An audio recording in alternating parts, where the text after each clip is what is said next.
Live. Oh, I should have grabbed my earbuds. We're Oh, live. We're live here. Thank you for joining us again for another edition of our Lunch and Learn here at Savvy Services for the Blind. My name is Jordan Moon. I am the Public Relations Coordinator here. Here with Sami Hamed, who is highly involved in outreach, also helps and is the Legislative Director for the National Federation of the Blind of Arizona. So we are happy to be here with you. And Sami, I don't know if you want to say hi or say a couple words. hey everybody, how's it going out there? Thank you for joining us, whether you're in Arizona or throughout the country, joining us on the live stream today, right now. And we're going to talk a little bit about the ADA, but I'll let Jordan kick that off for us. So, as you guys know, on July 26, 1990, the Americans with Disabilities Act was signed. And, you know, it's an incredible law that has changed a lot for our community. Although we still have a long way to go in some areas, and Sami and I will get into that, we thought it would be a good idea to just talk about not only what the significance of this law is, but how it has changed life for all Americans, really, but particularly for blind people. The Americans with Disabilities Act just signified us as blind people as being a part. Like, it gave us a status. It gave us some additional tools and strengths to be able to walk where we want, go where we want to, feel comfortable in buildings, and be able to have some protections for us for the time when we want to work, public accommodations. All that stuff was there prior to the Americans with Disabilities Act. You had a couple of laws like the Rehab Act, 1974, and things of that nature, but they're mostly focused on the federal level. In some states, but mostly for federal protections. So the Americans with Disabilities Act said that people with disabilities should be a part of all aspects of society. So, Sami, my question for you, and just to kind of start this conversation off, is like, when you think about where people with disabilities were prior to the ADA and like where we are now, like what kind of comes to mind? Like, grateful? Well, yeah. prior to the ADA coming, of course, obviously the big issue was discrimination. Mm-hmm. Just discrimination in jobs, discrimination in businesses, discrimination in the workplace, housing, across the board. It's really changed a lot right there, and open up those opportunities for people like ourselves to embrace those opportunities, to have opportunities to be looked at for our abilities and our skills, and not at our disabilities when it comes to jobs, to get housing, transportation, things like that. It made a world of difference prior to that, where we had those problems when it comes to not having the ADA, actually. But one thing that we have seen change, Jordan, and wasn't around back 30 years ago, was technology. Right. Whereas there was no technology out there, so we had even double barriers, you could say. So we had the technological barriers then, as well as the physical barriers.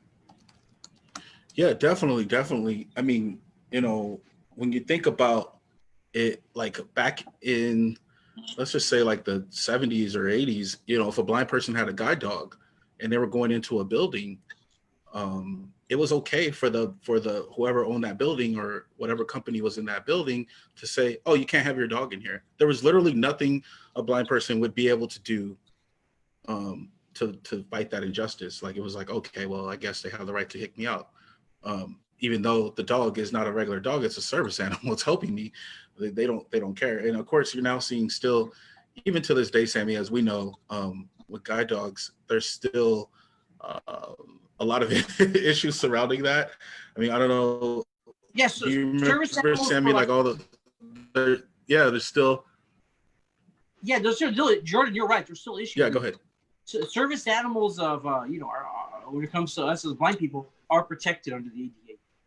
Now, obviously, as a result of the acceptance of service animals, people have turned around out there and started to get a little more creative, unfortunately, and started saying, well, we have comfort animals or emotional support animals, things like that. Those don't cover under the ADA. Whether they try to throw a vest or a harness on them, we obviously know the difference of what a good service animal is, because we as blind people, because it comes down to training. Those dogs are trained. The owner of that service animal is trained how to use that dog. That's obviously the difference. So even though the ADA has opened that door for us, the ADA also allowed for bad actors, if you will, to take advantage of the law like that. Things like that. We've seen that under attack here in Arizona, as you know. where the legislature was trying to limit the use of service animals and things like that. And we'd have to say, hey, look, we don't disagree when it comes to limiting the use of people who are bad actors of it and stopping them, but don't sweep us up in that process. Don't paint us with that broad brush. And the legislature heard us, obviously. Yeah, and I remember there was like this whole, and there still might come up in the Arizona legislature, like this push to have like ID signs on your animal to identify whether or not it's an actual service animal, and like certain things that were being discussed. Sammy, that I know you had a lot to deal with in regard to that. I know we had a lot. Yeah, we had. Yeah, I mean, and we dealt with that, and you're still seeing kind of a interesting view from some disability groups saying like it's okay, like if I have a service animal, I should be able to have a sign. From others, it's like that violates my privacy. I feel like this battle is still going to happen a little bit. There's not a definite thing yet. The ADA though does protect you, like if it is proven to be a service animal, which is the most important thing. So if you have a service animal, don't be ashamed, don't feel stressed. Go out there and use your dog, or horse or whatever that you have. There's only 2 animals in the ADA that are covered: dogs. Yeah, dogs. Dogs and miniature ponies. So feel free to get out. I mean, we're not trying to discourage you from getting out there. Just know that there's still a little bit of discussion, especially regarding with service animals in ride sharing companies. I know that the NFB has had a lot of discussions with Uber and Lyft. It has administered nationwide surveys and things like that to try to gauge how drivers are dealing with service animals. Because we know that there are a lot of people, especially blind people, including my wife, by the way, who had drivers either refuse to take them because of a service animal or pretend like they wouldn't see the person standing out with a service animal and then drive away. So that type of stuff is still happening, which does violate the ADA. Yeah, it does actually. You're right. It does violate the ADA, and that's wrong. Good thing there are remedies in place and things like that, and also organizations like the National Federation of Blind. That's how they combat that and things like that. And it all comes down to is when it comes to the ADA and blindness and things and the law, anything that's passed, the law or regulation or policy comes down to education. So it's always going to be an ongoing matter to educate people no matter what. Even though we've had the ADA 30 years, it's gone through changes and things like that, and gone through enhancements and things, and been under assault, unfortunately, or attempted assault, I should say. It always has to come down to educating the general public about the ADA and how the law works. Yeah, absolutely. And in the chat, I'm sending Scott this link right now, but he'll put a link to an article that Sammy actually sent me earlier today about just kind of what the ADA in Arizona has looked like over the last 30 years. It's a fascinating read.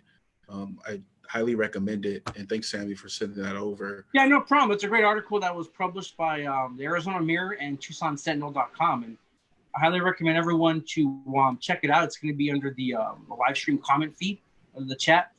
And if you guys have questions and comments, hey, chime in right now. Please let us know. We want to answer your questions and hear your comments and things like that. So just drop a question or comment here on the live stream as we go along, and we'll answer them. Do we have any comments so far, Scott? Yeah, Scott's our great technical producer. He's really good at what he does, and he's the man behind the phone, behind the iPad. He's great at what he does, and he keeps us set up here and keeps us doing these great productions that we do with Facebook Live and using our Zoom as well. Thank you. So one question says, I do not have a service animal, but I believe in the power of the eyes. Wait, I believe in I believe in the power of their eyes for us. I am thankful we have the ADA and NFB. So just more of a comment, not a question. Oh, that's a nice comment. You're right. Thankful for that. Yeah, you're right. The ADA has been very helpful and things like that. You're right. And, it's been helpful in the PACWell service animals. And the NFB has also been a leader when it comes to the ADA, and especially the use of service animals and the ADA and how that works. So whoever the commenter was, thank you for that. Yeah, absolutely. And honestly, for those people, even who don't have service animal, who travel with straight canes too, the ADA still protects you in being able to take your cane to wherever you want. For example, I know like the NFB canes, for example, you know, they don't fold. A lot of the straight canes that we use at Savvy, even like the Bob Riley's and things like that.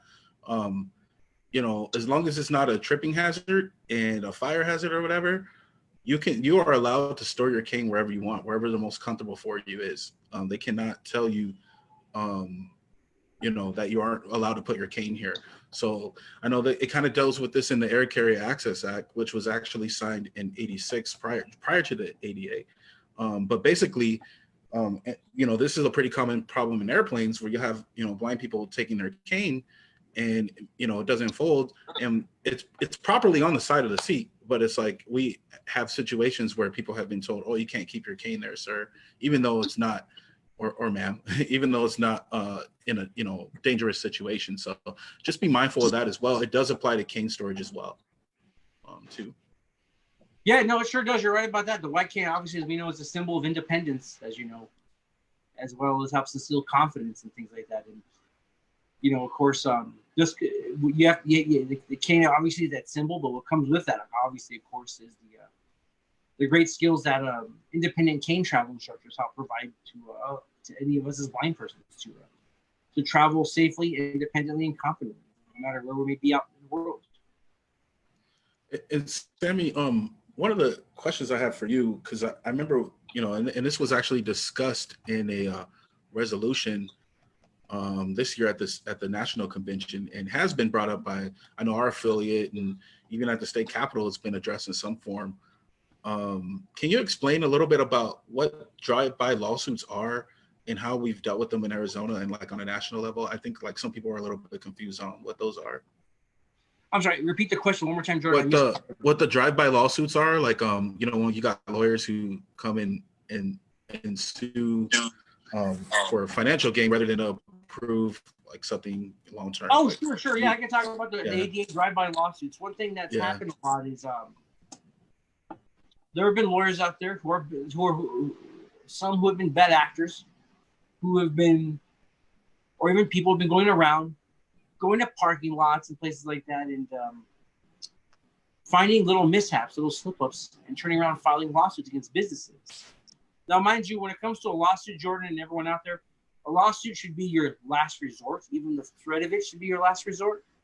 It's always better to reach out with a hand or to reach out and talk to a business and say, hey, look, here's a problem we've noticed or encountered. We're going to ask you to fix it.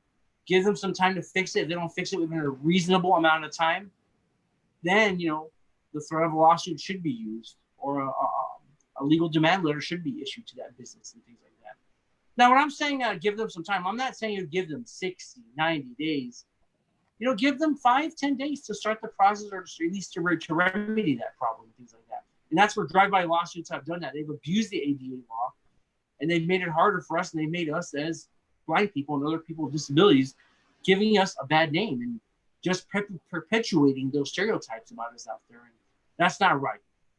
People are doing that to give us a bad name, and it's not correct. But Jordan, I got a question for you. What's up?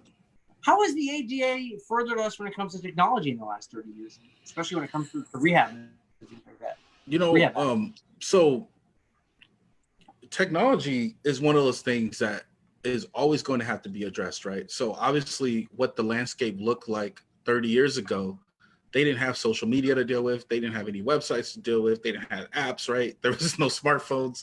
None of these things that currently exist were there when the ADA was written. So most of it, you know, most of the ADA focuses on like the physical environment, which is great, because we need that, of course, because prior to that, there was really not much there, especially in the private sector.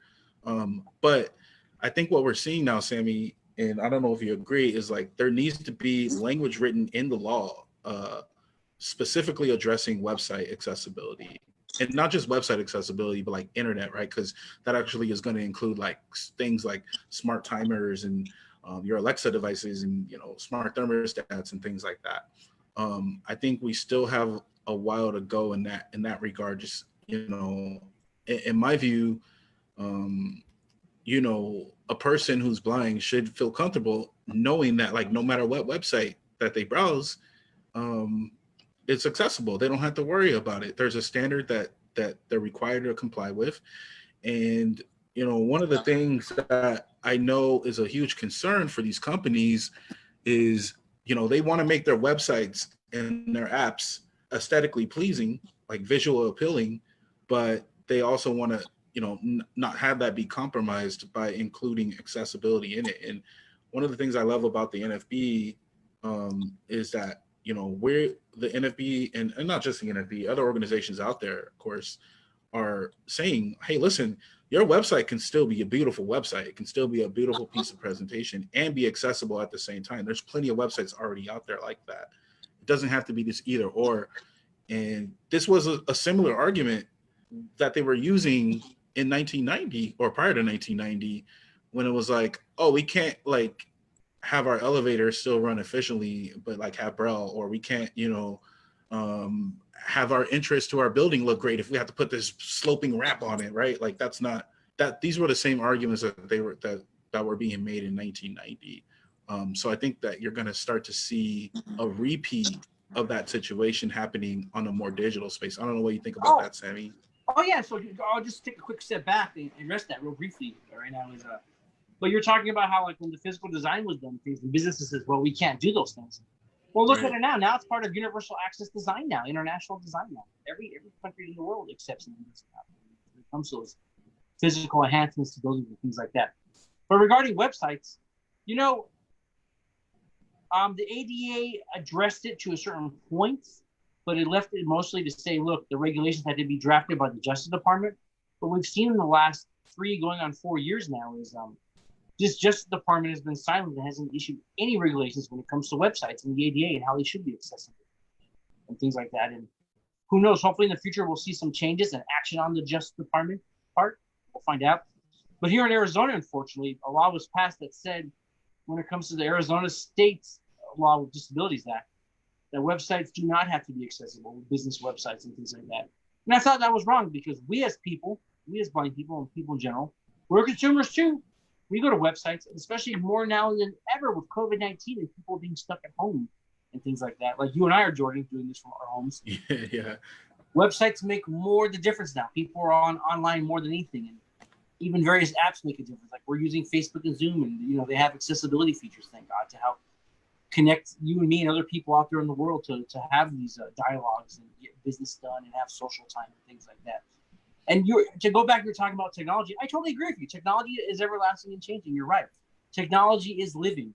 The ADA is not just a living and breathing document. It's a technological document in itself, because it needs to keep up. And unfortunately, it doesn't keep up with technology as fast as it should. But that's Washington for you in Congress. Congress moves at a snail pace, and that's where we're out there in the world. For us, you, me, the blind, even companies out there are trying to do better. One company that I think has embraced accessibility when it comes to technology, and I think they're part of the gold standard, if you will, Apple. All Apple. Oh yeah.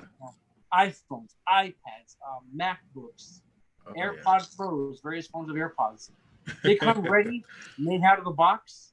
Doesn't cost you any more, any less when you buy the product than anything, and it's not an additional app or any feature. It comes ready-made, built into the product, actually, things like that. And Apple's embraced it beautifully. And they're keeping up with it. And as new technology comes out, or as new products they design come out, they add that technology, like voiceover and large screens and things like that. And they make it better as time goes on. They're always working to do that. And it shows that's why they're the brand leader when it comes to, let's say, technology and cell phones, because they're embracing it, and they knew they found it, what it takes to get their fair share of customers and how the ADA works and things like that. So I give them a lot of credit. Other businesses, they need to keep up and learn how to do that, especially when it comes to websites. Going back that for a second, Jordan. Websites cost next to nothing to produce. Yeah. We know that. And you know what? Call companies have webmasters and things like that, and they're going to use excuses while saying, it's going to cost us more. Well, gee, does it cost you more when you redesign a new website? Does it cost you more when you add a new page or tinker of information on a page? No, of course not. It's not going to cost you more to make it accessible either. It's nothing, actually. It's nothing. So for businesses to use that excuse, that's just wrong. They either don't care, they don't want the market share of new customers, and that's fine, because they might not hear us, but you know what? They're going to feel us when it comes to the pocketbook. If they don't want to adapt, that's right. They're going to feel the pocketbook. Especially in these days and age of COVID-19, how you're talking about how apps have, made it better. People use apps all the time, whether it's trying to get food delivered to their home, or trying to get a ride with an Uber or Lyft. Yeah, definitely. And just to echo your point about Apple, for those of you who aren't familiar with the blindness community, if you poll 10 blind people, I would say probably like 8 of them have iPhones. I'd And go may- far as 9, actually. Yeah, maybe 9. Yeah, probably 9. There's always a couple people. I know a few staff at Savvy that have Androids, but the majority of blind people, especially, have iPhones. And I think it's not because blind people were like, oh, this is the one company. It's because the product was embedded when the iPhone came out. I mean, this was just like a part of the culture of Apple from the get-go. And so Sammy's point is very, very correct. It's, if we think of accessibility as inclusion rather than as something we were doing to cater to a particular community, I think companies would have a way better time and easier time implementing these things. Absolutely. Yeah. You're right about that. Yeah. And you had said something about the unfortunate part of the Justice Department not being willing to kind of make those regulations. And I remember there's actually a Netflix documentary called Crip Camp, and I recommend that you guys go see it out there. But it did a good job of kind of talking about the lead up to all these civil rights or disability rights laws. And we'll drop that. We'll drop that in the comments. Yeah, we'll put that link. I didn't We'll send that one to you, Scott, but we can put that in the link. Yep. There. But one of the things I noticed is like they were also calling on the Justice Department to do certain things. And it's funny because there's a saying that says history doesn't repeat itself, but it rhymes well. And so you're kind of seeing the same thing happening now, right? Where like we've been asking the Justice Department to put these regulations down, and it just hasn't happened. So now we might have to turn to our congressmen and women to get that language included in the ADA.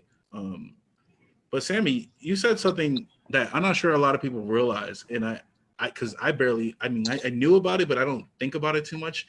And you said in Arizona, the law that talks about disability rights, it doesn't require websites to be accessible? Correct. Back, I want to say in 2017, the legislature changed the Arizona Disabilities Act law, the state's version of the ADA, and said that businesses do not have to make websites accessible anymore because businesses were complaining at the legislature about, oh, it's costing us money and things like that. And we all know that's not true, And so they got the legislature to do that. Well, I hate to say this, the businesses they're right about one thing. It's going to cost them money now, money from future customers and things like that. So they were right on that aspect, but they were wrong on the aspect of don't think their websites are going to cost them money. And so, I mean, what can we do? Is there anything we can do to kind of get that taken care of, that part of the law? I mean, do you advise? Well, you have an election obviously coming up this year. I Right. can't endorse or oppose candidates, obviously, nor should we be doing that because Savvy doesn't do that. But we can just tell you to do this: vote. Vote. If you haven't voted between now and next Tuesday, August 4th, in the Arizona primary, vote then. And if not as well, when the ballots come out for the general election in November, which will be November 3rd, vote on or before November 3rd as well. Voting is key, and we'll definitely have a lot more discussions with Sammy about voting, because that is crucial. Make your voice be heard, because that's how all this stuff happens. I mean, really, I don't think the ADA might have passed if all these people didn't vote, right? Because why would the congressmen and women listen to people who aren't registered to vote? So get out there and vote. Let your voice be heard. Scott, do we have any questions? Any other comments? So someone said, what about auto describe? And we have other people saying that, just making more of a comment. I will agree with you guys to a certain point, but if you're partial like I am, it's very hard to deal with anymore. And another person says, I think Facebook is doing a great job as far as accessibility on live stream. I'm unable to chat on YouTube live video using my voiceover or using my iPhone. So that's a nice thing to know that Facebook is accessible for blind individuals. Yeah, definitely. Jordan, you want to take a stab at that question? About the audio description? Yes. The first question. So the FCC requires, and forgive me for not knowing the exact amount of networking, but I definitely all the major networks, your Fox, your ABC, your NBC, your CBS, to have audio description in their primetime slots, right? So not to say that like every show has to be audio described, but the primetime slots at this point, I know there's things like TNT and TBS also are included. There's a few other cable companies that are mentioned by the FCC to require audio description. The audio description part is not necessarily covered under the ADA, except to say that it is in the sense of offering equal access, right?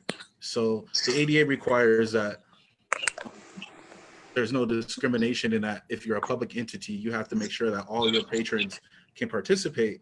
And so that's why you're seeing the FCC say, okay, that includes audio description. The FCC is the Federal Communications Commission.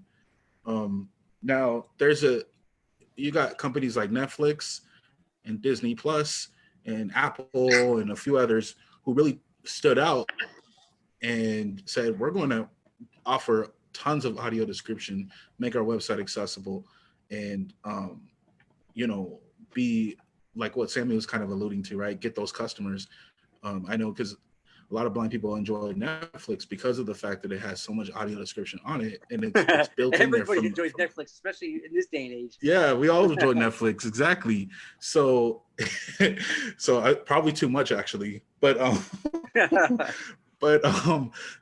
Netflix is not necessarily, if they don't have audio description on Netflix, it doesn't right now at this point violate the ADA. But what I will say is it's almost foolish for a company not to provide audio description at this point because it's so readily available.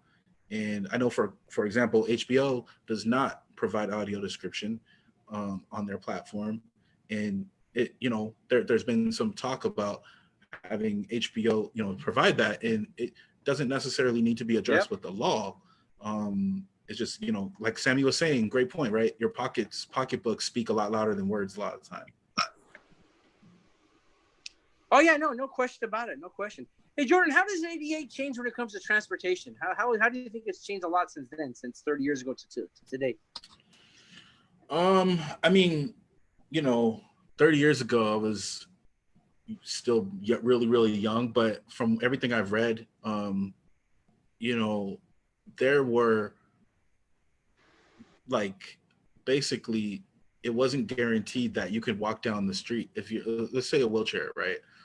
If you're in a wheelchair 30 years ago, you may have to go on the opposite side of the street because the sidewalk wasn't wide enough for you. Or you might want to enter a building and you can't get into that building because the door was too narrow, or there wasn't a ramp to go up, so there's a bunch of stairs. So you weren't able to do things like go shop at a certain store because they weren't. I mean, literally, they were allowed at the time to say, "Oh, you're blind. Like we can't. We don't have anybody here to help you, sir. I'm sorry." Right. And it would be fine. What about with transportation, when it comes to buses and things? I mean, think about it. Yeah. 30 years ago, they didn't have to have wheelchair ramps, but when it comes to us as blind people, though, let's talk about that now. They didn't have to have automatic annunciators announcing what stop they were at or what stop they were about to pull up to and go to as buses. Yeah. And the law didn't even require drivers didn't have to announce the stop sign. They could have just kept on going and kept silent the whole time. Just kept going.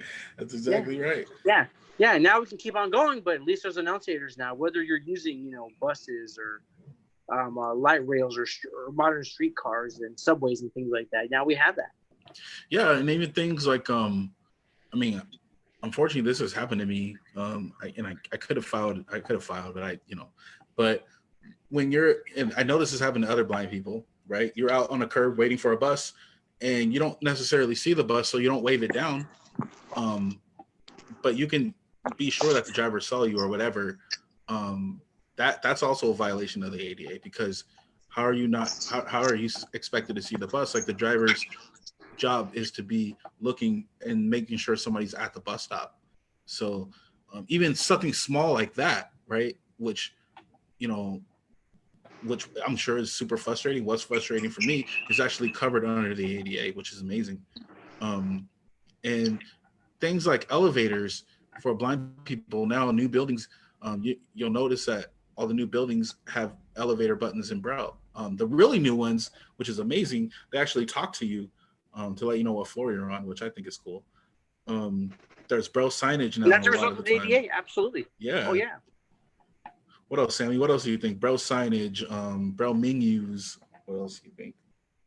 Accessible apps and things like that. You know, Yep. I mean, look at it, things like that. You know, like we were talking about like before. You know, and it's not just, it doesn't benefit us. It's benefited the whole public as a whole. Actually, whether blindness or not, or disabled, it has benefited all of us. I mean, think about it. Before, you know, prior to 2013, 2014, you know, hail a cab down, right? You hailed it the old-fashioned way. You either made a call or you held your hand up. If we knew a cab was going by, and you know your time and your schedule was in the cabbie's hands, because you'd have to wait as little as 15 minutes to as much as 45 minutes to get a cab. Now we all can get a cab easily now with apps on our phones like Uber and Lyft, and you might wait as little as 2 minutes literally to get a cab now and things like that.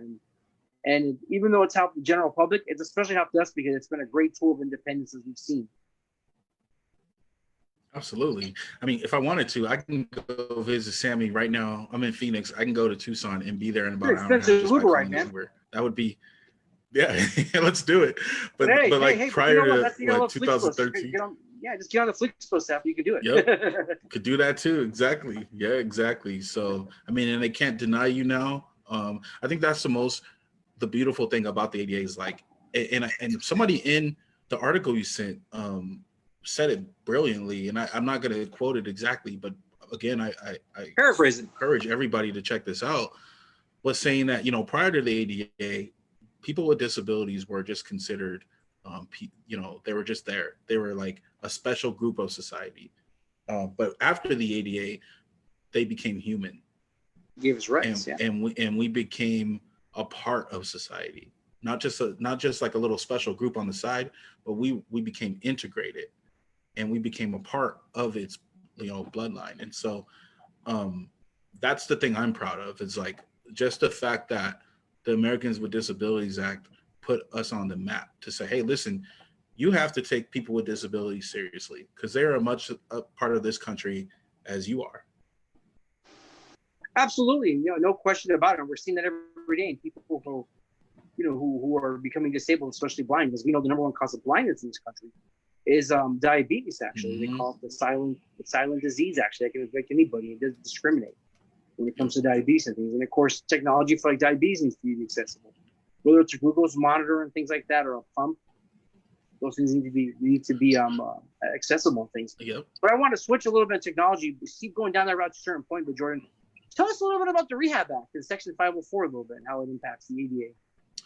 So if you think about the ADA as being the kind of the overall law, the Rehab Act basically was that, but like for the federal agencies, and it really was, I guess, the foundation of getting the ADA and thinking about the ADA, because without the Rehab Act, there would be no ADA.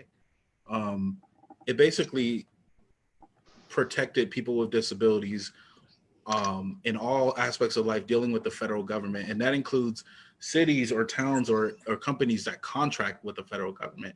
It also established,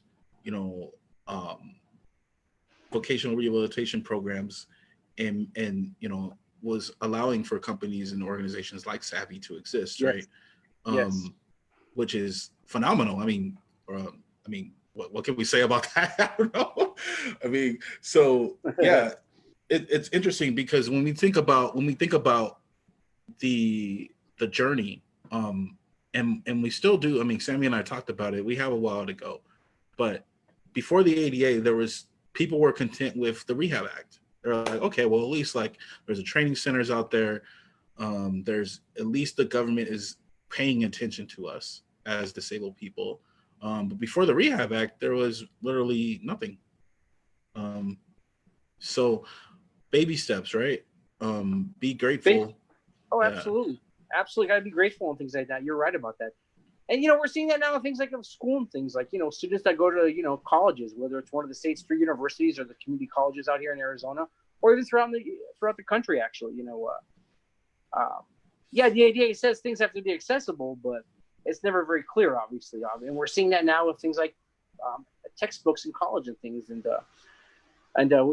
there's obviously remedies like that when it comes to like the AMI Act, Access to Instructional Materials in Higher Education, which is a bill that's going through Congress right now, hopefully, and hopefully we'll get passed either this Congress, excuse me, or even in the next Congress, actually.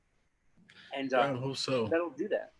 And we need those things like that. So yeah, even though the ADA has has been the starting point, the work never stops and it keeps on going no matter what.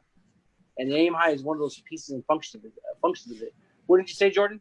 Yeah, I was just agreeing with you. And by the way, AIM High education was covered in the Rehab Act, and what we're basically talking about with AIM High is to increase that Rehab Act, to improve the kind of the standards that textbooks publishers and universities have to follow in order to ensure that their textbooks are accessible. Oh yeah. Which in the Rehab Act, in 74 talked about education and making sure that public schools don't discriminate, and it opened up doors for like IEPs. And again, It was a great step. It was fantastic. And then the ADA just kind of took it to another level. So I'm excited, Sammy, to see where we go from here as blind people when it comes to equality. I mean, we're really getting exciting. there. It's a long march and slog, but we're getting there. It takes time, obviously, and no matter what it is, no matter who it's just because the law is passed doesn't mean everything's all fixed like that automatically. We never stop organizing, we never stop educating, and we never stop advocating for ourselves. Because we're always going to have to do that no matter what. There's never going to be a magic pill or magic wand that's going to fix everything like that. It's just not going to happen, and we still got to keep organized no matter what. Absolutely. But what I was thinking about, it's interesting you talk about things like personal technology use and things like that. Various consumer products out there. The GAIN Act makes a big difference. As you know, the GAIN Act is a proposed law in Congress right now that would say that anything that's offered on the market would have to be technology. Not just aesthetically pleasing, but also technology accessible and things like that. So even though iPhones are very aesthetically pleasing and sleek and easy to use, they're accessible. Like I said, they're the modern standard. They set the bar high, and hopefully the GAIN Act will get other companies up to par on that, if you will. Yeah, GAIN Act is another law or a bill right now that we're hoping to see get implemented. Where basically, what Sammy was saying.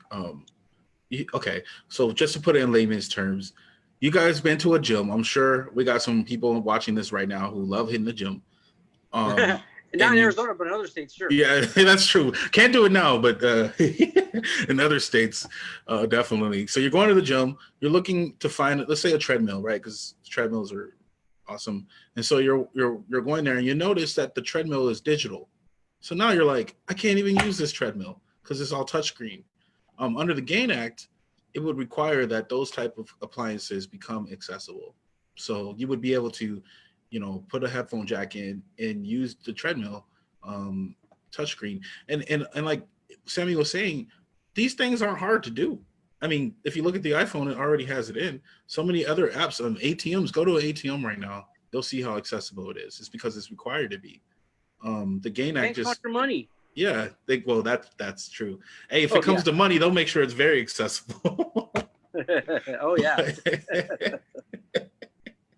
But yeah, Sammy's right. Like I'm very much hoping that the GAIN Act will be passed, because it's very frustrating to be at a restaurant and to have to ask, and actually a little bit embarrassing too, to have to ask the waiter to help you put a tip in there so you can give them a tip. Like, I'd rather just be able to do that on my own. And if we could do that right now on DoorDash and Instacart and Shipt and stuff, we should be able to do that when we go sit down at a restaurant and have a tablet. So it's not that hard to do, like Sammy was saying. Scott, do you know if we have any additional comments before we wrap up? Comments or questions? We do actually. We have kind of an interesting chat going on a bunch. Nice. A lot of people. So we're going to go one comment and question at a time, and we can go from there. Yeah, I mean, if you guys want to talk, Kimberly asked, "What about STEAM, accessible science and technology, and mathematics?" Some people are giving a little bit of a shout out. Adana gave a little shout out saying, "I'm watching," and we've got a bunch of people just chatting in this chat room, so it's really nice. That's good. Awesome, Feedback. guys. Yeah, thank you Dialogue's for a good that. thing. Nick Fletcher is also chatting, saying, "Being complacent with the Monday makes us less than human." So we're just getting a lot of good feedback. Kim said, "We need more companies like Savvy." So we're getting good feedback on it. Thank you, everyone, for commenting and just asking questions. So Yeah, and to address Kim's comment about STEAM, you know, obviously those type of subjects, science, technology, engineering, art, math, those subjects are the next frontier as we get away from this kind of economy of factory and manufacturing, and we move more into the digital age. You're going to need people, all types of people, whether or not they have a disability or not, Yeah. involved in STEAM. Like Oh, that's just what's going to have to happen. And so, The wave Kim, of I'm the glad future. yeah, exactly, the wave of the future. And so I'm glad that you brought that point up, Kim, because the ADA it doesn't mention the word STEAM because that wasn't even a term in 1990. But what it does do is it strengthens the Rehab Act by only making it more I guess opportunities for blind people to participate in areas of society that have these subjects. So for example, you go to an art museum, they have to let you take part in the art museum. They can't say, you go there and it's like, oh, you're blind. Like, I don't think you'll even appreciate the art. No, that's not true. You have to, let me explore. Yep. Technology, we've been talking about technology, science, science is another obviously huge frontier. And if you're studying science, I think a blind student under the Rehab Act has every right to study and pursue any form of education, any career that they want. And that definitely applies to STEAM. I think when it comes to STEAM, it's our goal as blind people to encourage our students to want to do that, because the law already protects you in that sense. Now it's just a matter of having the people who are blind in the field reach out to the younger generation and have them be encouraged to get involved with those careers. Because I think for the most part, I don't know, Sammy, if you agree, but the law is there. The law is there, absolutely. And STEAM is needed. It's like the science, technology, engineering, arts, and mathematics, which STEAM stands for. Those are emerging fields and hot fields right now and things like that, and we need that. And one area where STEAM has had an impact, actually, Jordan, it's still ongoing, is vehicles, cars. Yeah. I'd say in the next 5 to 10 years, instead of us having to be driven around as blind people, we're going to be operating our own self-driving cars or autonomous vehicles, actually. Yep. And with partnerships like with the International Association of Automobile Engineers, we're making that happen. Who are the best people to give advice and help in the design and things like that of making autonomous cars? We are, the blind people. Yep. We know better. So when we're involved in STEAM, we help make a great impact, not just for ourselves, but for others out there. Man, that's a great point, Sammy, because who, like you said, who's the best people to speak for blind people? Blind people. And so if we don't have us involved in that, in all aspects of it, from the foundation to we're creating it all the way till implementing it, and even making sure that the technology is working how it's supposed to work, if we don't have blind people a part of that process all the way throughout, then we're going to eventually find something missing. And so you're completely right, Sammy. It's very vital for us to get involved. And self-driving cars, man, you talk about the next frontier. Did the ADA plant that seed when it came to that? No. Yeah, it sure did. For real, it's true. Oh man, you're right. I like how you said it. It planted a seed, that's for sure. ADA's planted a lot of seeds over the last 30 years. This has grown up. It's very true. I mean, there might be, and Sammy alluded to it, it's a living document, right? So there might have to be a time later on where we're requiring all cars to be accessible, and like that language is in the ADA. I mean, we don't know. But I'm looking forward to the day where I could just get up and just take a drive. I think we'll get there in the next decade. Yeah, hopefully. That'd be amazing. Yep. And Scott, what else do we got in the comments and questions? No, I think that's about it, guys. So, I mean, everything. All right. Yeah. And to all those out there who are interacting with us on the live stream via the comments, We thank you for doing that. Keep the dialogue up. We greatly appreciate it and things like that. And you know what? We're gonna send in drop in some comments and things into the box as time goes on and things like that. Even if not now, after this live stream is over as well. So don't be afraid to check back here and check it out and see what we got as well. And Absolutely. you know, Jordan, anything you want to say as well? Yeah, just echoing what Sammy said. Thank you for joining us. We hope we were able to educate, inform, provide a little bit of lunch and learn education to you.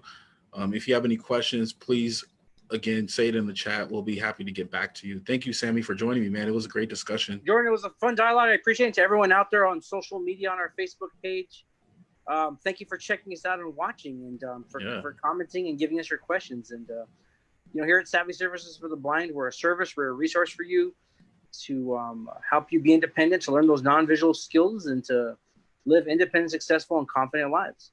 Exactly. There you go. It's not what you can see, it's what you can do. That's right. You said it. Thank you, guys. Thanks, everybody. Have a good Thanks, day. Scott. Thank you.